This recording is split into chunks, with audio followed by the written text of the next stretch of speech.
প্রশ্ন উত্তর দেওয়ার জন্য আমি আসছি। অনেকে প্রশ্ন করে থাকেন যে তাদেরকে অনেক ডাক্তার উপদেশ দিয়ে থাকেন যে চর্বি খাবেন, চর্বি খাইলে অনেক উপকারিতা আছে এবং ছেলেদের হরমোন, একটা জাতীয় হরমোন আছে যেটা খুব প্রয়োজনীয়, ওটা বৃদ্ধি পায়, এই জন্য আপনারা চর্বি খাইবেন।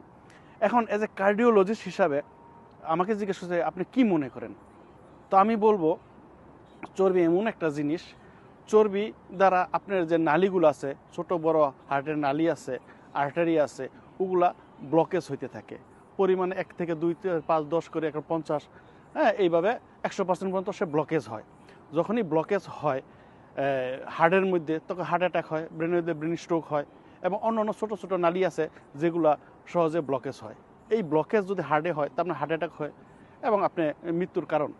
এখন আপনাকে বলা হবে আপনাকে হিউজ পরিমাণে টাকা দেওয়া হলো, আপনি ভালো থাকবেন, সুখে থাকবেন, কিন্তু আপনি 2 বছর পরে মারা যাবেন, তো আপনি কি টাকা নেবেন না আপনি লাইফ সেভ করবেন?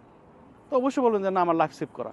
তো এরকমই আপনি চর্বি খান, আপনি মৃত্যুর দিকে চলে যাবেন, এটা 100% ভাবে মৃত্যুর দিকে আপনাকে নিয়ে যাবে অতিরিক্ত চর্বি।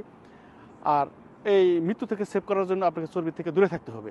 হ্যাঁ, আমরা যে সমস্ত ন্যাচারালি খাবার খাই, সবজি হোক, সেটা মাংস হোক, সবগুলোতে পর্যাপ্ত পরিমাণে আমাদের প্রয়োজনীয় যেই চর্বি বা তেলের দরকার, ওটা ওখান থেকে আমরা পাইতেছি।